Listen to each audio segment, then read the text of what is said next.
She is woman, watch her pour. For over 20 years, Natalie MacLean has written about wine. Success came quickly. Her first book was a bestseller. She was named World's Best Drinks Journalist just 4 years after becoming a wine writer. And then in 2012, she lost everything: her career, her marriage, and her health, and then came back stronger than ever. Now MacLean is finally ready to tell that story, warts and all. She is here today to talk about Wine Witch on Fire: Rising from the Ashes of Divorce, Defamation, and Drinking Too Much, a Memoir. Let's start off with the title. It refers to you as a wine witch. What is a wine witch and what makes you one? Well, you might think from the title, John, that this is the story of an angry woman who drinks a lot of wine and owns a lot of cats. But it's actually not. It does have humor and, spoiler alert, a happy ending. But the witch theme really resonated with me since childhood. All my favorite stories were about witches. So, the good and the bad witch in the Wizard of Oz. I even loved the White Witch of Narnia, and she was a badass. It was very satisfying when she froze Narnia and canceled Christmas, especially for a little goody two shoes. But I realized that the witch metaphor can be a powerful one. And for me, it's kind of the symbol of a woman, a wise woman who has been through life's dumpster fires and come out on the other side, stronger, wiser, fiercer, singed but not shattered. And you refer to yourself as a super taster, and wine pairing as your superpower. And you say that wine was never your first love, that writing was, but that wine gave you a confidence to write. How did that happen? Well, I was raised by a single mother, a school teacher, and she put it in my head pretty early on: be financially independent, go get a good job that secures you. And so following her advice, I took practical courses in university and then did an MBA and went into marketing, and never had the confidence that I could be a writer. That seemed like, a very dicey kind of profession. So I really didn't get into it until, in my late 20s. And it was only while I was on maternity leave. And of course, had to do something to keep my brain alive. Couldn't just be on maternity leave, being a type A personality. So I had already taken a sommelier course just for fun, because wine interested me. I marveled how it connected to so many facets of human endeavor, agriculture, art, history, science, commerce. And then I was on leave from high tech. And so I pitched an article to a local paper, wine on the internet, food and wine pairings. And they took it. Thank God they didn't ask me for clips or samples. I would have had to refer them to my high school newspaper. And it went from there. That became a regular column. I had never taken any vacation, of course, so I had a whole year off of maternity leave. I kept just cold calling and pitching other editors like Chatelaine, the National Post, and so on, and got all these regular gigs. And so I did not go back to my high-tech job, but I did it kind of within the safety of being on maternity leave. I have to say, this is the first book I've read that came with a recommended list of wine pairings. Yes. What inspired that, or you just couldn't help yourself? Yeah, normally I just can't help myself. It's like if you ask a figure skater, where do you get your skates sharpened? She'll have lots of different recommendations for you. Um, the thing about this is my first two books, Red, White, and Drunk All Over and Unquenchable, were about the joys and the sensory pleasures of wine. This one was more of a behind the scenes of the wine industry and my own personal journey. But wine still, for me, was a natural fit. Now, at first, when we were writing this book, or I was writing this book and working with my editor, I had wine recommendations at the end of every chapter. But then we thought, well, I'm not sure how that will come off. It's like having a down day, drink. Having a great day, drink. So the tone was kind of off. So we took a lot of the wine recommendations out and created a reader guide for book clubs, or just if you're reading this book with your partner. It goes into more in-depth questions and how to organize a wine tasting and pairings. But that said, there still are some wine pairings sprinkled throughout the book, but they're more, I tried to make them about stories about interesting people behind the wines, and that might tie into the point I was talking about in my book. So there was a more natural pairing, if you will, as opposed to, alcohol solves all your emotional problems, which is not the message I wanted to get across, especially when the subtitle is, brought to you by all the dismal letter D's, rising from the ashes of divorce, defamation, and drinking too much. So that's where we landed with that. Now, the book covers a 1 year period starting in December of 2012, what you called your own personal nightmare before Christmas. So long ago, why tell this story now? Yeah, well, for 5 years, I couldn't even look at the notes that I made um, of what took place during that year. I was writing about what was happening, but it was just a personal exercise in making sense of what happened, because that's the way I make sense of the world, is by writing it down on paper or on the computer screen. And but I thought there's just no way I would ever, publish anything. I'd be vandalizing my own privacy. But over the years, the story kept ricocheting around in my skull. Lots of people had written about me. I'm a writer. Don't I get to write my last chapter? Or hopefully that sounds fatalistic. This is not the last chapter, but the last chapter of this story. And then what also prompted me, John, was that I was hearing more and more stories from women, not just in the wine industry, but in health and finance and the military and sport. Of course, their situations were different, but the themes and the feelings were the same. And so I thought, well, as many memoirists do, if my story can help one person feel less alone, then it's worth it. But I think my final motivation, to just do it, to publish it, was, memoirist Glennon Doyle said, write from a scar, not an open wound. But to do that, you need the lens of time, right? You can't write about it while you're in the middle of something. Otherwise, it's just a misery dump. So you have to have those reflections that's what's useful to people reading your story.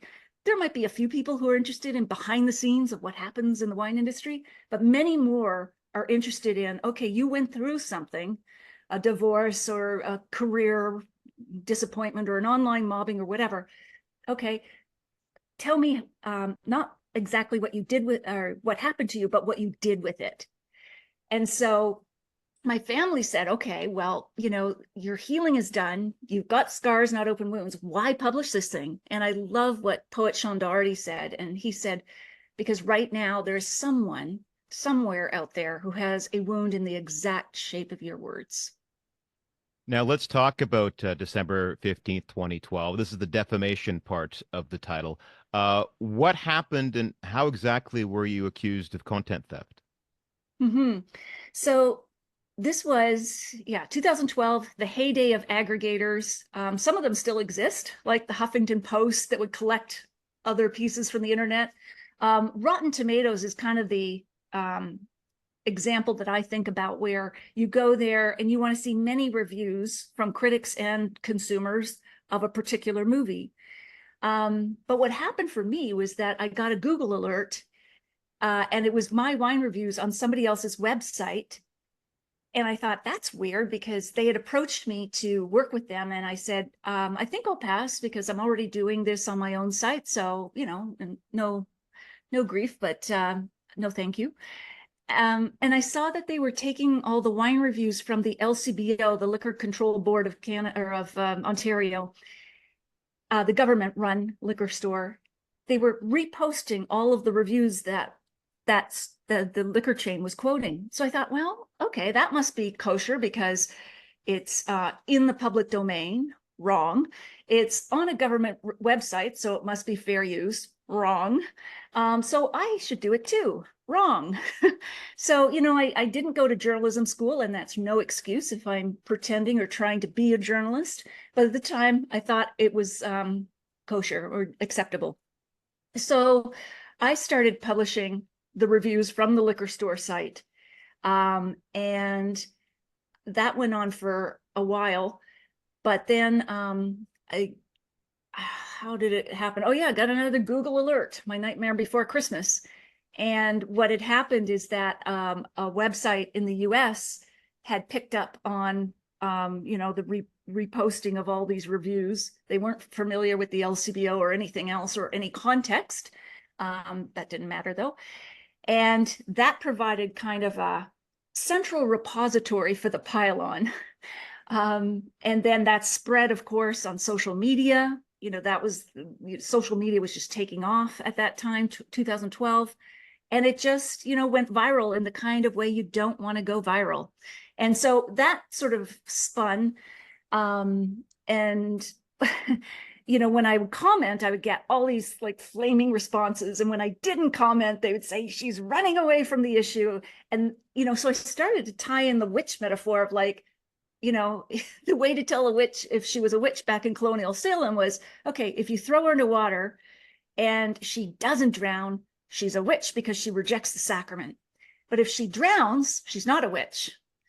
But if she is, take her to the stake and burn her. Anyway, social media, damned if you do, damned if you don't. Now, knowing the finer points of fair use versus fair dealing as you do now, what would you have done differently then? Would you have quoted any of those reviews, or you just skipped it all? No, no. I wouldn't have started doing it in the first place. Because I did go to, like, I dropped out of law school. I just did an MBA, but I ended up getting quite a thorough legal education, at least in copyright and defamation. So hindsight, I would never have started quoting them in the first place, even though it was within the bounds of fair dealing in Canada, fair use in the United States. I just wouldn't touch it with a 10-foot pole, because that 10-foot pole became a lightning rod. So it was, yeah, I wouldn't have. And at the same time, though, I don't think I would have, as I say in the book, I'm a glass half full kind of woman. So it didn't occur to me to ask other sites to remove my reviews, but that's, again, how naive I was back then. Now, most, if not all, of the people who came after you were men, and you touch upon this at length in the book, but how rampant is misogyny in the wine world? I'd say it's a pretty full-bodied part of the blend still. The wine industry has many wonderful things about it, which is why I didn't just leave the industry completely. I love the sensory pleasure. I love the family stories behind the wines. I love writing about it. But there is this underbelly that still exists today. A lot has changed since 2012, because that was pre-Harvey Weinstein, pre-Me Too, pre all of that. So we're much more aware of these issues, but I think it's just become more subtle in terms of it's not as overt as it was back then. Back then, this issue quickly devolved to, talking about my body part by part in public and making whatever comments they wanted. So today, that it's not as blatant as that, but it still exists. I mean, if you just look at the statistics, it's very much like a lot of other industries. At the top, the fewer than 10% of North American wineries are owned by women. And you can go on, 89% of women, according to an industry survey, have experienced sexual harassment on the job. That's not other types of harassment or whatever. So a lot of the stats still point to it being very much an issue, and one we need to talk about. So that's another reason I wrote the book, because a lot of younger women in this industry can't speak up. And, because the industry, pun intended, has a very fast social grapevine. You learn on the job, one-on-one, and you can literally get ostracized very quickly by standing up, or you're just labeled as being a troublemaker. So that's what I'm doing, being a troublemaker now, professionally. You also raise an interesting discussion about wine marketing and how that's also misogynistic. You talk about brands like Mother's Little Helper, White Lie, and then a line of wines unironically named after the female characters in the Handmaid's Tale. So it sounds like there's a lot of work to do there in the industry. I know some of these, it's like, how did this concept pass a marketing group, focus, teams and focus groups and so on? Like, how did this get to market? You look at even labels with pink bows and red lips and short dresses, you think, okay, well, I don't want to be a downer or whatever. But a lot of the way wine is marketed to women is very different from how wine is marketed to men, in that the message on a lot of labels is that women need to have a reason to have a drink, whether it's girls' night out, spa day, a festive occasion. Nothing wrong with that. But no one asks a man through marketing whether, if he has a reason to drink. He has a glass of wine because he wants one. It's just as simple as that. But then if you look another layer deeper on these labels, some bottle labels, there's also a kind of bitter aftertaste to them, because there's a sense of helplessness or thanklessness. No one's thanking mom, so mom will thank herself with a glass of wine, and then another one and another one. Mommy's little helper. That's kind of sad. Even despite all the LOL memes on social media and everything else. And I was team captain on that. My first two books are all about making over drinking kind of the fodder for my humor. And now I'm hoping, it'll fuel a discussion on what is moderation. We can still enjoy wine. We don't have to be wet blankets. But there is a place in between, I think. You talk a lot about making change in the wine world, and you talk about your own company. There's that great quote from Madeleine Albright, the former U.S. Secretary of State, that there's a special place in hell for women who don't help other women. How important is that to you in your dealings and in how you run your business?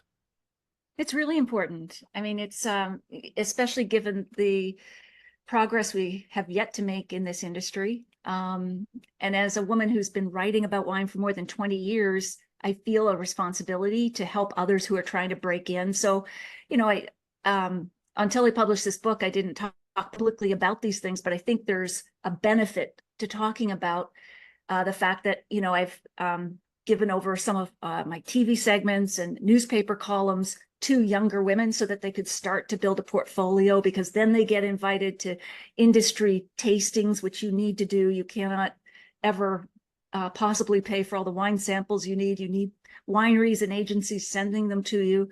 To go on wine trips, I will send other women instead of going on them myself. And then, personally in my hiring practices, my team is entirely women, people of color. And it's not to get, over woke about it all, but I woke up myself to like what was going on and how was I a part of it? And could I start to look at my own hiring practices differently? Maybe a candidate has as much enthusiasm and potential, but maybe they don't have those final few credentials. Well, can I just send them on a course and get them up to speed, or train them myself, or whatever? And that has worked for me. I haven't regretted it. So that's kind of the way I've proceeded, and to talk about it publicly now so that others might consider, how could I help personally in maybe other ways? You're also quite candid about your drinking in the book. What did it take for you to confront that, and what advice do you have for other women who find themselves in that situation where the drinking is slowly creeping up?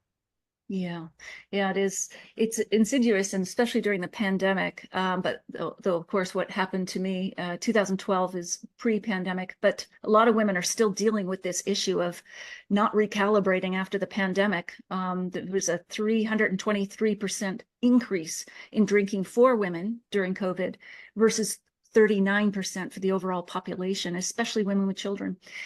So what did it take for me to realize I had a problem with drinking? Was shame, a lot of shame. And the shame in a specific situation of a dinner party. My partner and I love to throw dinner parties, and I had had too much to drink. And I wandered off to my office and laid down on like a two-seater sofa and fell asleep.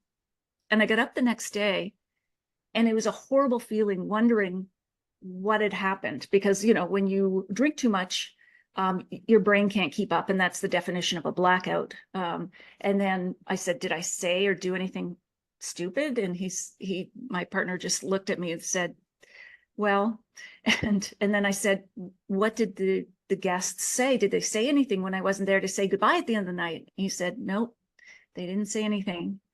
And that was worse to me than if they had said anything critical, or if he had. The shame was just, oh my God, I can't keep doing this.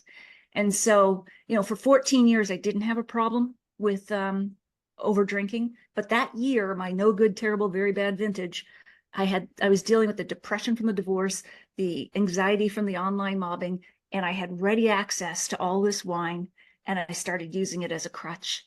And I realized that year, toward the end of the year, I had a problem with it. I got lots of therapy. That's in the book too. I questioned whether I should go sober because I have alcohol. There are people with alcoholism in my family, or alcohol substance use disorder. I can always get tongue tripped over that. But we worked on moderation tips first before thinking about going sober. And in the end, those worked enough for me. And not to give too much away, but the book does have a happy ending. It does. It does. Everything's perfect now, John. Yeah, Okay. little red bow, tie it all up. Yeah, no issues. Everything's great. No, I continue to be in therapy. I will be for the rest of my life. I'm a big proponent of it. And a lot of people, I didn't mean to write a self-help book, but it's turned out to be that for a lot of readers, in that they're trying the techniques I use to moderate my own alcohol consumption. Like, if I open a full bottle of wine, I'll pour half of it into a half empty bottle. People like those little tips and tricks that are sprinkled throughout the book.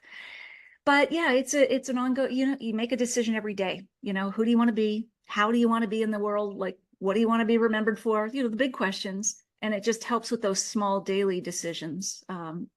So yeah, but yeah, basically happy ever after, or happy for now. Has anyone from your family read it? Your former husband, your partner, your son? They've all read it? Yes, well, yeah, they've all read it. And of course, I changed everybody's names in the book, except for the trolls. At first, I had changed all their names. But then when the lawyer read it through, he said, wait a minute, if you quote what they said online, because I didn't want to, give them more spotlight. If you quote what they said online and then change their name, you're violating their copyright. I thought, oh no, here we go again. So I had to put all their real names in. But in the end, I came to peace with that because I think they deserve full credit for what they did and said. Anyway, but for my son, my ex-husband, my partner, I changed all the names, but I let them read the book. Everybody was fine. No one asked for changes because I really just tried to keep it to my story, and not go off speculating on other people's motives or reactions or anything. And in a memoir, I think you have to be toughest on yourself, because that's the job of a memoir, to be really honest and to dig for those reflections of, well, how did you overcome this? So it's useful to someone else. Now, you call your tale a coming of middle-age story. Who would you say the book is for, number one? And number two, what do you hope they get out of it? Well, I think a lot of readers have been women, middle-aged and above.